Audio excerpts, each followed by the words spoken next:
नमस्कार दोस्तों, मैं पवन। आज जो कहानी है वो मुंबई की है। साल 2022 में उर्वशी वैष्णव अपने भाई पारस और चचेरे भाई जितेंद्र के साथ नवी मुंबई के कोपर खैराने के सेक्टर 19 में रहती थी।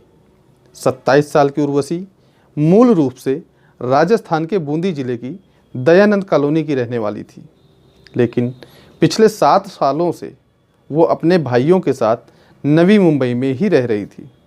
उर्वशी वैष्णव मुंबई के सोना रेस्टोरेंट एंड बार में वेटर के तौर पर काम करती थी। उसकी सैलरी भी ठीक ठाक थी। उसके पास खुद की एक बलेनो कार भी थी। हर दिन की तरह 13 दिसंबर 2022 की सुबह 9:30 बजे उर्वशी अपनी बलेनो कार से जॉब करने सोना रेस्टोरेंट में जाती है। उस दिन उर्वशी के साथ उसका एक दोस्त भी था जिसका नाम रियाज खान था। उस दिन उर्वशी की गाड़ी उसका दोस्त रियाज ही चला रहा था। उर्वशी को रेस्टोरेंट में ड्रॉप करने के बाद रियाज उसकी गाड़ी लेकर चला गया। रियाज शाम को अंधेरा होने के बाद वापस उर्वशी के घर पर पहुंच गया। रियाज ने उर्वशी के भाई पारस से कहा कि उसके सर में बहुत दर्द हो रहा है, इसलिए कॉफ़ी बनाकर पिला दो। पारस ने उसे कॉफ़ी बनाकर पिलाई। कॉफ़ी पीने के बाद रियाज वहाँ से चला गया, लेकिन पारस अपनी बहन उर्वशी के कॉल आने का इंतज़ार कर रहा था। असल में शाम को 5 बजे हमेशा उर्वशी अपने भाई को कॉल करके बताती थी कि उसकी ड्यूटी ख़त्म हो गई है, जिसके बाद पारस अपनी बहन उर्वशी को लेने चला जाता था। कभी कभी उर्वशी का दोस्त रियाज भी उसे लेने जाता था, लेकिन 13 दिसंबर की शाम को उर्वशी का कॉल नहीं आया। धीरे धीरे वक्त बीतता रहा और फिर शाम से रात होने लगी, मगर उर्वशी अपने घर नहीं लौटी। और जब उसके भाई पारस ने उसे फ़ोन किया तो उसने फ़ोन नहीं उठाया। उर्वशी के जीजा भी मुंबई में ही रहते थे। उसके भाई पारस ने तुरंत अपने जीजा को कॉल किया और बताया कि बहन उर्वशी अभी तक घर नहीं लौटी है।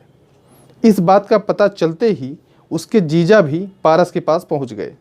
इसके बाद पारस ने उर्वशी के दोस्त रियाज को भी कॉल किया। उर्वशी के लापता होने की खबर सुनकर रियाज भी घबरा गया। इसके बाद वो लोग उर्वशी को तलाश करना शुरू कर देते हैं। इधर 14 दिसंबर को महाराष्ट्र के रायगढ़ जिले में पनवेल तालुका इलाके के कुछ लोग काली नदी के पुल से गुजर रहे थे, लेकिन तभी अचानक वो लोग देखते हैं कि पुल के नीचे पिलर के पास एक लाश तैर रही है। उन लोगों ने बिना देरी किए तुरंत पनवेल पुलिस को सूचना दी। कुछ ही देर में पनवेल पुलिस घटनास्थल पर पहुंच जाती है और जब उस लाश को पानी से बाहर निकाला जाता है तो पता चलता है कि ये किसी लड़की की लाश है, जिसकी उम्र करीब 25 से 30 साल के आसपास थी। इसके बाद पुलिस सबसे पहले उस इलाके में रहने वाले लोगों से पूछताछ करती है कि हो सकता है कोई उस लड़की को पहचानता हो। उस लड़की का चेहरा अभी तक खराब नहीं हुआ था, लेकिन चेहरा साफ दिखाई देने के बावजूद भी उस इलाके के लोग लड़की को पहचान नहीं पा रहे थे, जिससे साफ हो गया था कि ये लड़की उस इलाके की रहने वाली नहीं है।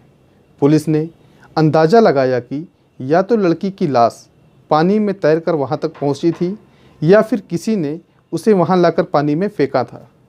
शुरू में तो देखने से लग रहा था कि शायद पानी में डूबने से ही उस लड़की की मौत हुई है, लेकिन जब पुलिस उस शव की बारीकी से जांच करती है तो उस लड़की की गर्दन पर कुछ निशान थे, जिनसे पता चलता कि लड़की का गला घोंट कर ही उसकी हत्या की गई होगी।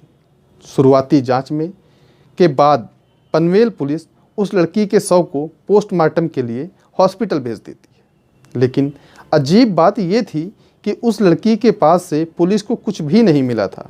यानी ना तो उसके पास कोई पर्स था और ना ही कोई आईडी कार्ड था, और तो और उसके शरीर पर कोई ज्वेलरी भी नहीं थी। अब ऐसे में पुलिस के लिए ये पता लगाना बहुत मुश्किल था कि आखिर ये लाश किसकी है, क्योंकि अगर उस लड़की के पास से कुछ मिला था तो वो था उसके पैर में पहना हुआ एक सैंडल। लेकिन मामले की गंभीरता को देखते हुए पनवेल पुलिस ने ये केस क्राइम ब्रांच को सौंप देती है। इसके बाद क्राइम ब्रांच पुलिस सबसे पहले आसपास के सभी पुलिस चौकी और थानों में कॉल करती है और कहती है कि पिछले 24 घंटे में अगर किसी थाने या चौकी में कोई मिसिंग रिपोर्ट दर्ज हुई हो या फिर आने वाले 24 घंटे में अगर कोई भी मिसिंग रिपोर्ट दर्ज कराई जाती है तो उसकी सूचना क्राइम ब्रांच को तुरंत दी जाए, क्योंकि जांच के दौरान पुलिस को घटना स्थल से अगर कोई एविडेंस मिला था तो वो था उस लड़की के पैर में पहना हुआ एक सैंडल। अब ऐसे में क्राइम ब्रांच पुलिस भी उसी सैंडल के आधार पर इन्वेस्टिगेशन शुरू करती है। वो सैंडल ज़्यादा पुराना नहीं था, जिससे पता चलता था कि उस सैंडल को कुछ ही दिन पहले ही खरीदा गया होगा। पुलिस के लिए अच्छी बात ये थी कि उस सैंडल पर मैन्युफैक्चरिंग कंपनी का नाम भी लिखा हुआ था। क्राइम ब्रांच पुलिस ने जब उस कंपनी के बारे में जांच की तो पता चला कि वो सैंडल एक लोकल फुटवेयर कंपनी में मैन्युफैक्चर किया गया था। लेकिन अब सवाल ये था कि ऐसे सैंडल को बेचने वाली तो शहर में हजारों दुकानें होंगी और न जाने कितने लोग डेली इस तरह के सैंडल्स खरीदते होंगे। क्राइम ब्रांच पुलिस इन सब बातों को देखते हुए उस सैंडल की मैन्युफैक्चरिंग करने वाली कंपनी को कांटेक्ट करती है और वहां से डिटेल निकलवाती है कि 13 दिसंबर के आसपास के दिनों में उस तरह के सैंडल्स कितनी दुकानों से ऑर्डर किए गए थे। बहुत छानबीन करने के बाद क्राइम ब्रांच पुलिस को पता चलता है कि उन दिनों कंपनी द्वारा केवल 3 दुकानों पर ही उस तरह के सैंडल डिलीवर किए गए थे, जिनमें से एक शॉप मुंबई में थी, एक पनवेल में और एक शॉप वसई में थी। इसके बाद क्राइम ब्रांच पुलिस की एक टीम उन तीनों शॉप पर पहुंचती है और वहां पर उस लड़की की फ़ोटो दिखाकर पूछती है कि क्या ये लड़की कुछ दिन पहले इस तरह के सैंडल खरीदने आई थी। क्राइम ब्रांच पुलिस को मुंबई और वसई की दोनों दुकानों से तो कुछ खास जानकारी नहीं मिलती, लेकिन पनवेल में जो शॉप थी उस शॉप पर काम करने वाला एक लड़का एक सीसीटीवी फुटेज में पुलिस को वही लड़की सैंडल खरीदते हुए दिखाई देती है। वो सीसीटीवी फुटेज 6 दिसंबर 2022 की थी, जिसमें वो लड़की एक हट्टे कट्टे लड़के के साथ इस तरह के सैंडल खरीदने के लिए शॉप पर आई थी। इसके बाद पुलिस 6 दिसंबर की बिल बुक चेक करती है, जिससे पता चलता है कि उस लड़की का नाम उर्वशी वैष्णव है, जो नई मुंबई में रहती है। क्राइम ब्रांच पुलिस को मरने वाली लड़की का नाम तो पता चल गया था, लेकिन अब सवाल ये था कि आखिर उर्वशी के साथ 14 दिसंबर को क्या हुआ था और सीसीटीवी फुटेज में उसके साथ दिखने वाला वो लड़का कौन था। लेकिन जब पुलिस उस सीसीटीवी फुटेज को थोड़ा ध्यान से देखती है तो पता चलता है कि उर्वशी के साथ उस दिन जो लड़का दुकान पर आया था वो लड़का कोई बॉडी बिल्डर था। इसके बाद पुलिस उस लड़के के सभी जिम्स की लिस्ट तैयार करती है, साथ ही सीसीटीवी फुटेज से उस लड़के की फ़ोटो भी निकलवाती है और फिर पुलिस सभी जिम्स में पूछताछ करने के लिए जाती है। उनकी सीसीटीवी फुटेज भी चेक की जाती है, क्योंकि हो सकता है वो लड़का किसी जिम के सीसीटीवी कैमरा में वर्कआउट करते हुए नज़र आ जाए। लेकिन इतनी भागदौड़ करने के बाद भी क्राइम ब्रांच पुलिस को उस लड़के के बारे में कुछ पता नहीं चलता और फिर 3 दिन बाद यानी 17 दिसंबर 2022 की रात को नेरुल थाने में एक मिसिंग रिपोर्ट दर्ज कराई जाती है। ये रिपोर्ट पारस वैष्णव नाम के लड़के ने दर्ज कराई थी और ये मिसिंग रिपोर्ट किसी और की नहीं बल्कि उर्वशी वैष्णव की ही थी। इसके बाद पुलिस बिना देरी किए पारस वैष्णव से कांटेक्ट करती है और उसे तुरंत पुलिस स्टेशन बुलाया जाता है। जैसे ही पारस नेरुल पुलिस स्टेशन पहुंचता है तो उसे वो सब दिखाया जाता है। पारस वैष्णव उस लाश को देखकर ज़ोर ज़ोर से रोने लगता है, चिल्लाने लगता है। वो दीदी दीदी चिल्ला रहा था और इससे साफ हो गया था कि वो शव उर्वशी का ही है। खबर मिलते ही उर्वशी का चचेरा भाई जितेंद्र और जीजा भी पुलिस स्टेशन पहुंच गए थे। लेकिन अब सवाल था कि जो लड़का सीसीटीवी फुटेज में उर्वशी के साथ दिखाई दे रहा था वो कौन था। उसके बारे में पता लगाने के लिए पुलिस ने उर्वशी के भाइयों और उसके जीजा को वो सीसीटीवी फुटेज दिखाई तो उन्होंने उस लड़के को तुरंत पहचान लिया। असल में वो लड़का कोई और नहीं बल्कि उर्वशी का दोस्त रियाज खान था। पारस ने पुलिस को बताया कि 13 दिसंबर को जब उर्वशी घर पर नहीं पहुंची थी तो पारस ने उसके दोस्त रियाज से भी फ़ोन करके पूछा था और रियाज ने उससे कहा था कि उसे नहीं पता उर्वशी कहाँ है। इसके बाद पारस ने 14 दिसंबर की रात को अपनी बहन उर्वशी की मिसिंग रिपोर्ट दर्ज कराई थी। लेकिन जब पुलिस उन तीनों से पूछती है कि क्या उनकी किसी से कोई दुश्मनी थी या फिर उन्हें किसी पर शक है, तो पारस कहता है कि उन्हें रियाज खान पर ही शक है, क्योंकि जिस दिन उर्वशी वैष्णव गायब हुई उस दिन वो रियाज खान के साथ ही गई थी। इसके बाद पुलिस रियाज खान को तलाश करना शुरू करती है। खोजबीन करने पर पता चलता है कि रियाज के पास ही एक जिम में ट्रेनर है। पुलिस बिना देरी किए उस जिम में जाती है, लेकिन उस समय रियाज वहाँ पर मौजूद नहीं था। इसके बाद पुलिस जिम के ऑनर से रियाज खान के घर का एड्रेस पता करती है और जब पुलिस रियाज खान के घर पर पहुंचती है तो रियाज खान अपने घर पर भी नहीं था। लेकिन पुलिस को वहां पर उसकी पत्नी और उसकी बेटी मिल जाती है। रियाज की पत्नी ने बताया कि रियाज तो कई दिनों से गायब है और जब रियाज की पत्नी ने उसे फ़ोन किया तो उसका फ़ोन भी स्विच ऑफ आ रहा था। इन सब चीज़ों से पुलिस का शक रियाज खान पर और भी पुख्ता हो गया था, क्योंकि अगर रियाज ने कुछ नहीं किया था तो फिर वो कई दिनों से अपने घर से गायब क्यों था। रियाज को अरेस्ट करने के लिए क्राइम ब्रांच पुलिस ने उसके जिम के आसपास जाल बिछाया और जैसे ही रियाज खान वर्कआउट करके चुपके से जिम के बाहर निकला तो पुलिस ने उसे अरेस्ट कर लिया। इसके बाद पुलिस रियाज खान के मोबाइल की कॉल डिटेल्स निकलवाती है और उसकी लोकेशन को चेक करती है। उसकी कॉल डिटेल्स से पता चलता है कि 13 दिसंबर से लेकर 15 दिसंबर तक रियाज ने एक नंबर पर सबसे ज़्यादा बार बात की थी और जब उस नंबर को चेक किया गया तो वो नंबर उसके दोस्त इमरान शेख का था। क्राइम ब्रांच पुलिस बिना देरी किए इमरान के घर पर छापा मारती है। इत्तेफाक से इमरान अपने ही घर पर मौजूद था। इसके बाद पुलिस इमरान को भी अरेस्ट करके थाने में लेकर आती है और जब उसकी भी लोकेशन को चेक किया गया तो पता चला कि 13 दिसंबर से लेकर 14 दिसंबर तक रियाज और इमरान की लोकेशन एक ही थी।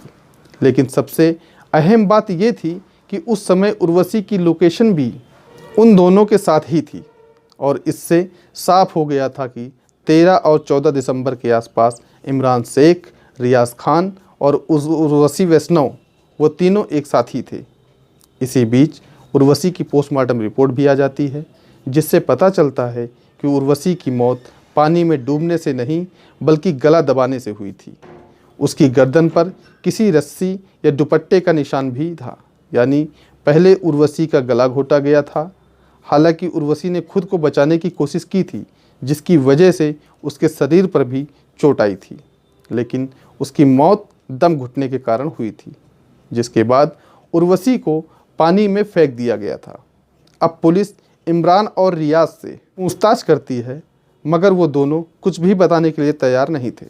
लेकिन जब उन दोनों से कड़ाई से पूछताछ की गई तो वो दोनों जल्द ही टूट गए और उन्होंने अपना जुर्म स्वीकार कर लिया। पूछताछ के दौरान पता चला कि 13 दिसंबर 22 को रियाज पहले उर्वशी को उसकी ही बोलेनो कार से उसे सोना रेस्टोरेंट एंड बार में जॉब के लिए छोड़ने गया। उसके बाद वो दिन भर अपने दोस्त इमरान के साथ घूमता रहा। इसी दौरान उन दोनों ने उर्वशी वैष्णव को कत्ल करने का प्लान बनाया और फिर शाम के समय रियाज उर्वशी को पिकअप करने के लिए सोना रेस्टोरेंट में जाता है, जहां पर उर्वशी काम करती थी। उस समय गाड़ी रियाज चला रहा था। वहां से वो लोग उर्वशी को पिक करते हैं। इसके बाद रियाज उससे कहता है कि चलो कहीं घूमने चलते हैं। उर्वशी उनके साथ जाने के लिए तैयार हो गई, लेकिन बीच रास्ते में ही पीछे बैठे इमरान ने एक रस्सी की मदद से उर्वशी का गला घोट दिया, जिससे उसकी मौत हो गई। इसके बाद इमरान और रियाज पनवेल तालुका की गाड़ी वहां से उन्होंने पुल पर खड़े होकर उर्वशी के शव को नीचे पानी में फेंक दिया। फिर वो दोनों वहां से फरार हो गए। इसके बाद इमरान बीच रास्ते में ही उतरकर अपने घर चला गया, जबकि रियाज उर्वशी की गाड़ी को लेकर उसके घर पर पहुंचा। वहां उसने उर्वशी की गाड़ी को पार्क किया, फिर वो अपनी बुलेट लेकर वहां से चला गया था। लेकिन अब सवाल ये था कि आखिर रियाज और इमरान ने उर्वशी का कत्ल क्यों किया था। पूछताछ करने पर रियाज ने पुलिस को बताया कि उसकी और उर्वशी की मुलाकात इस घटना के 7 महीने पहले उस रेस्टोरेंट में हुई थी, जहां उर्वशी वेटर का काम करती थी। उन दोनों में जल्द ही दोस्ती हो गई, लेकिन फिर ये दोस्ती प्यार में बदल गई। उर्वशी रियाज खान से बहुत ज़्यादा प्यार करने लगी थी। उन दोनों के बीच शारीरिक संबंध भी बनने लगे थे। असल में रियाज ने उर्वशी के साथ शादी करने का वादा तो कर लिया था, लेकिन रियाज ने उर्वशी से ये बात छिपाई थी कि वो पहले से ही शादीशुदा है और उसकी एक बेटी भी है। असल में रियाज उर्वशी से शादी करना ही नहीं चाहता था, लेकिन कुछ दिनों के बाद किसी तरह उर्वशी को पता चल जाता है कि रियाज पहले से ही शादीशुदा है। रियाज ने पुलिस को बताया कि इस बात का पता चलते ही उर्वशी उस पर दबाव बनाने लगी। वो उसे ब्लैकमेल करने लगी थी कि या तुम मुझसे शादी करो, नहीं तो मैं तुम्हारे खिलाफ कंप्लेन कर दूंगी। रियाज ने बताया कि इस धमकी की वजह से ही उसने उर्वशी से शादी करने का वादा भी किया था। उसने उर्वशी से शादी करने का वादा तो कर लिया था, लेकिन अब रियाज बहुत ज़्यादा परेशान रहने लगा था। इसी दौरान उर्वशी ने रियाज की मुलाकात अपने भाई पारस और चचेरे भाई जितेंद्र से भी कराई। उर्वशी ने ये नहीं बताया था कि रियाज उसका बॉयफ्रेंड है, बल्कि उर्वशी ने अपने भाइयों को ये बताया था कि रियाज सिर्फ उसका दोस्त है। लेकिन कहीं ना कहीं उर्वशी के भाइयों को ये एहसास हो गया था कि उर्वशी रियाज से प्यार करती है, और यही वजह थी कि 2022 में दिसंबर के महीने में उर्वशी रियाज के साथ लेकर राजस्थान के बूंदी ज़िले में अपने गांव की एक शादी में भी गई थी। लेकिन उस शादी से वापस लौटने के बाद उर्वशी भी रियाज पर जल्द से जल्द शादी करने का प्रेशर बनाने लगी।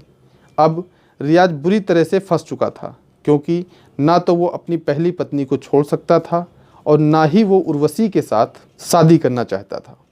रियाज ने सोचा कि अब इस परेशानी से छुटकारा पाने का यही तरीका है कि उर्वशी का कत्ल कर दिया जाए, और इस साजिश में वो अपने दोस्त इमरान को भी शामिल कर लेता है। इसके बाद वो दोनों मिलकर एक खौफनाक प्लान बनाते हैं, जिसके लिए रियाज अपने दोस्त इमरान को 30,000 रुपया एडवांस भी देता है। रियाज ने सोचा था कि अगर उर्वशी को कत्ल करने में के बाद उसकी लाश को नदी में फेंक देंगे तो वो पानी में बहकर कहीं दूर चली जाएगी और उसकी शिनाख्त नहीं हो पाएगी। लेकिन जैसा उन्होंने सोचा था वैसा नहीं हुआ, क्योंकि उर्वशी का शव उस नदी के पिलर में फंस गया था, जिसकी वजह से कुछ लोगों ने उसके शव को देख लिया था और फिर क्राइम ब्रांच पुलिस ने इस पूरे मामले का खुलासा कर दिया था। इसके बाद पुलिस ने उन दोनों के दिए गए बयान और सबूतों के आधार पर चार्जशीट तैयार करके उन्हें कोर्ट में पेश किया गया, जहां से उन्हें जेल भेज दिया गया। लेकिन साल 2023 में सितंबर के महीने में रियाज और इमरान को बेल मिल गई। मगर अब सवाल ये है कि इतना बड़ा क्राइम करने के बाद भी उन दोनों को बेल कैसे मिल गई थी। दरअसल उन दोनों के खिलाफ कोई भी ऐसा सबूत और ऐसा गवाह नहीं था जिसने रियाज को उर्वशी के शव को नदी में फेंकते हुए देखा हो या फिर उन दोनों को साथ जाते हुए देखा हो।